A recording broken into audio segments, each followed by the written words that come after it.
हम सब आज़ादी शब्द का इस्तेमाल करते हैं, पर कभी सोचा है इसका असली मतलब क्या है?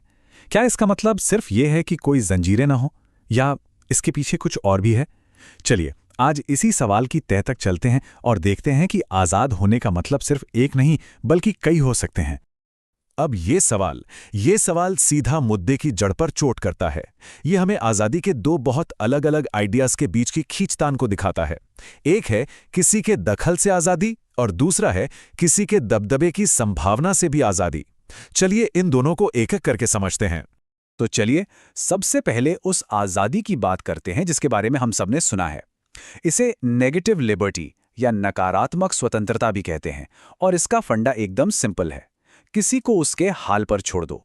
तो सीधी सी बात यह है कि नेगेटिव लिबर्टी का मतलब है कि कोई बाहर से जोर जबरदस्ती ना करे। जॉन स्टुअर्ट मिल जैसे जो बड़े विचारक थे, उनका मानना था कि आज़ादी का मतलब है बाहरी रोकटोक का न होना। जितनी कम रोकटोक उतनी ज्यादा आज़ादी।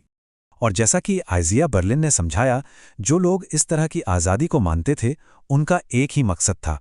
वो हर इंसान के लिए एक ऐसा प्राइवेट स्पेस बनाना चाहते थे जहां सरकार या कोई और दखल ना दे सके। फंडा क्लियर था, सरकार कम से कम, आज़ादी ज्यादा से ज्यादा। और जब हम असल जिंदगी की बात करते हैं ना, तो यही सोच हमारे उन मौलिक अधिकारों की जड़ है जिन्हें हम जानते हैं, जैसे बोलने की आज़ादी, धर्म की आज़ादी या अपनी प्रॉपर्टी रखने का हक। इन सब का मकसद एक ही है, हर इंसान के आसपास एक ऐसी लक्ष्मण रेखा खींच देना जिसे कोई, खासकर सरकार, पार न कर सके। लेकिन क्या बात इतनी सी है? क्या सिर्फ इतना ही काफी है कि कोई बाहर से रोक टोक ना करे? ये वो सवाल है जहां ये पूरा आइडिया थोड़ा हिल जाता है और हमें एक नई दिशा में सोचने पर मजबूर करता है। ये उदाहरण हमें एक बहुत ही दिलचस्प सवाल पे लाके खड़ा कर देता है कि क्या आज़ादी को सिर्फ बाहरी ताकतें ही छीन सकती हैं, या हमारी अपनी आदतें, हमारी अपनी मजबूरियां भी हमें गुलाम बना सकती हैं?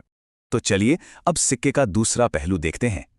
आज़ादी का एक ऐसा आइडिया जो सिर्फ अकेले छोड़े जाने के बारे में नहीं है, बल्कि ये इस बारे में है कि क्या किसी के पास वो करने की असल ताकत और साधन है जो वो करना चाहता है।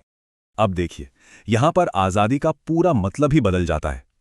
पॉजिटिव लिबर्टी कहती है कि असली आज़ादी तो खुद पर कंट्रोल होना है, यानी सिर्फ दरवाज़ा खुला होना काफ़ी नहीं है, उस दरवाजे से बाहर निकलने की हिम्मत और ताकत भी होनी चाहिए। और अगर इस नज़रिए से सोचें, तो कोई इंसान तब तक सच में आज़ाद कैसे हो सकता है जब तक उसके पास अपने फैसले लेने की बुनियादी सहूलियतें ही ना हो? सोचिए, गरीबी या अच्छी पढ़ाई का ना मिलना, ये भी तो एक तरह की जंजीरें ही हैं, है ना? तो इसका मतलब क्या हुआ? इसका मतलब ये हुआ कि इस तरह की आज़ादी को हकीकत बनाने के लिए अक्सर सरकार को दखल देना पड़ता है। उसे ये पक्का करना पड़ता है कि सबको अच्छी शिक्षा मिले, सेहत की सुविधाएं मिले, ताकि मैदान सबके लिए बराबर हो। तो ठीक है, हमने आज़ादी के दो बिल्कुल अलग अलग चेहरे देखे, लेकिन कहानी यहीं ख़त्म नहीं होती।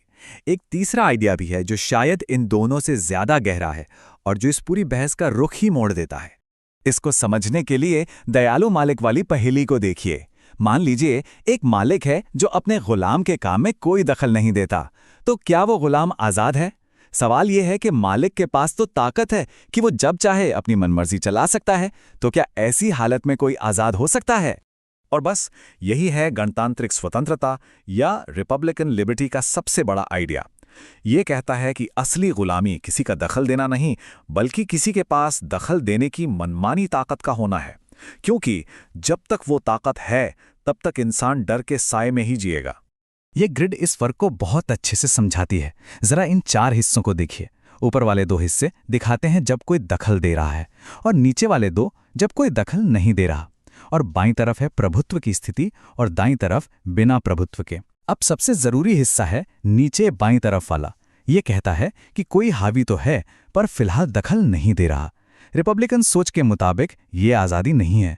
यही इस आइडिया का निचोड़ है। तो इस सोच के हिसाब से आज़ादी का मतलब सरकार का न होना नहीं है, बल्कि इसका मतलब है ऐसे मजबूत कानून और संस्थाओं का होना जो ये पक्का करें कि किसी के भी हाथ में, यहां तक कि खुद सरकार के हाथ में भी, मनमानी करने की ताकत ना आ पाए। अब जरा देखते हैं कि आज़ादी के ये सारे आइडियाज पैसे रुपए यानी इकोनॉमी की दुनिया में कैसे काम करते हैं, क्योंकि ये वो जगह है जहां ये बहस बहुत ज्यादा होती है। जैसे कि इंडेक्स ऑफ इकोनॉमिक फ्रीडम है, जो आर्थिक आज़ादी को 4 मेन पिलर्स में बांटकर दिखता है। और इंटरेस्टिंग बात यह है कि ये सारे के सारे पिलर्स एक ही चीज पर जोर देते हैं, व्यक्ति की अपनी आज़ादी और सरकार का कम से कम दखल। मतलब ये सोच काफी हद तक नेगेटिव लिबर्टी से मिलती जुलती है। तो चलिए अब इन तीनों आइडियाज को एक साथ रखते हैं और एक आखिरी बार देखते हैं कि इनमें असल में फर्क क्या है। इससे पूरी तस्वीर साफ हो जाएगी। ये टेबल समझिए पूरे डिस्कशन का निचोड़ है। एक नज़र में ही साफ हो जाता है कि हर तरह की आज़ादी का मेन आइडिया क्या है, वो किसे अपना सबसे बड़ा दुश्मन मानती है और उसका आखिरी पॉलिटिकल गोल क्या है। तो देखा, इसका कोई एक सीधा साधा जवाब नहीं है। आखिर में सवाल यही बचता है, और ये सबसे बड़ा सवाल है कि किसी भी समाज को किस तरह की आज़ादी को सबसे ऊपर रखना चाहिए, और उस आज़ादी के लिए लोग क्या कीमत चुकाने को तैयार हैं। इन्हीं सवालों के जवाब हमारी दुनिया को वो शक्ल देते हैं जिस